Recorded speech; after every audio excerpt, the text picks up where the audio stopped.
안녕하십니까. 세계음료 채널의 기입니다. 세상엔 역사와 문화에 따라 다양한 음료들이 있습니다. 음료의 세계로 함께 하시죠. 현대의 조선 기술에 접목된 대형 컨테이너 선박은 길이만 해도 초고층 건물과 비슷할 정도로 거대합니다. 많은 양의 컨테이너를 적재할 수 있어 무역엔 반드시 필요한 선박이죠.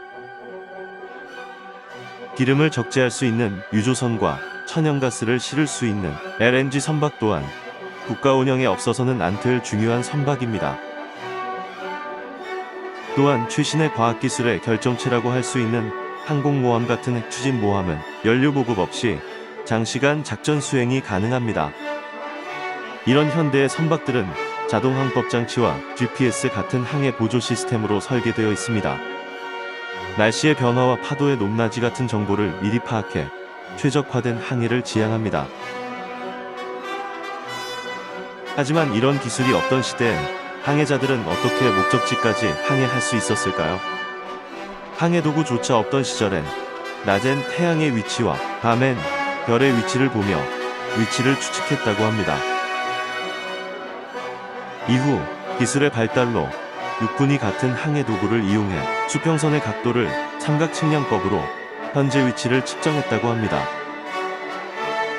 순수하게 풍력으로 항해했던 범선시대의 항해자들은 오랜 시간 어떻게 항해했고 무얼 먹고 마셨을까 함께 알아보시죠.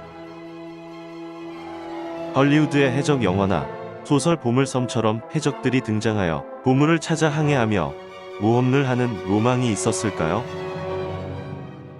냉장 보관의 기술이나 해수를 음용수로 바꿀 수 있는 담수화 기술이 없던 시대의 항해는 상상 이상으로 고난의 연속이었을 겁니다. 선원들은 비좁은 환경, 질병, 형편없는 음식과 그리고 고된 노동을 받아들여야만 했습니다. 장기간 항해를 위해선 식수와 식량을 오랜 기간을 보존하는 것이 중요했습니다. 짜게 염장된 고기와 수분을 뺀 딱딱한 쉽 비스킷과 건조된 치즈 같은 음식이 선원들의 식단이었습니다. 특히 쉽 비스킷은 하드텍이라고 하는데 텍은 영국 속어로 선원을 뜻한다고 합니다. 여러 번 구워 만든 하드텍은 돌덩이처럼 딱딱했지만 벌레들이 파먹는 경우가 많아 선원들은 커피나 맥주에 담가 먹었다고 합니다. 그런 벌레들은 맥주의 수분 때문에 기어나와 잡을 수 있었고 쉽 비스킷은 수분을 먹어 그럭저럭 먹을만 했다고 합니다. 이마저도 변질되면 냄새나는 염장고기를 먹어야 했으며 보급도 넉넉하게 못 받은 선원들의 고통은 상상 이상이었을 겁니다. 하지만 식량보다 빨리 변질되는 건 역시 마실물이었습니다. 항해 초반엔 비교적 신선한 물을 마실 수 있지만 점차 물이 변질되면 선원들은 맥주나 와인 같은 음료를 섞어 마셨습니다. 그리고 이들은 항해 중 비나 눈이 오면 최대한 받아서 식수로 사용했습니다. 마실 물도 부족한데 샤워 같은 건 엄두도 못 냈을 겁니다.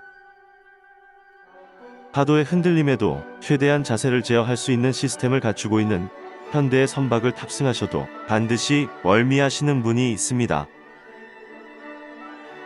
심하게 흔들리는 좁은 범선에서 선원들은 해먹을 이용해 간신히 잠을 잤으며 잦은 구토나 비위생적인 환경으로 질병에 시달렸습니다.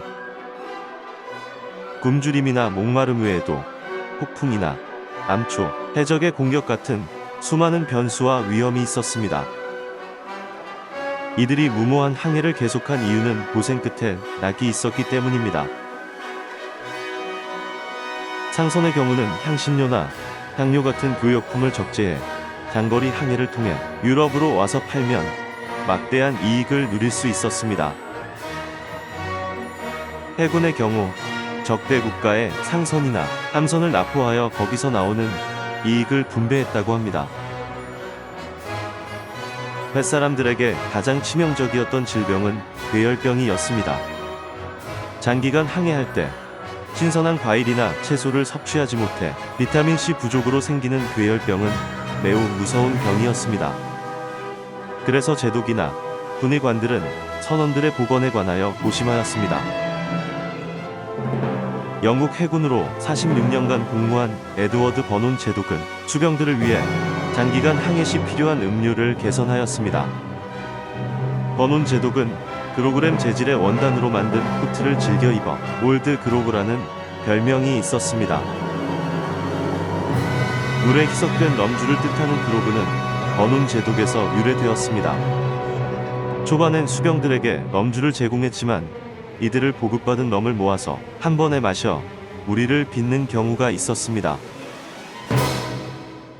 그래서 럼 같은 주류는 특히 엄중하게 보관하여 수병들에게 바로 희석된 럼으로 보급하였습니다.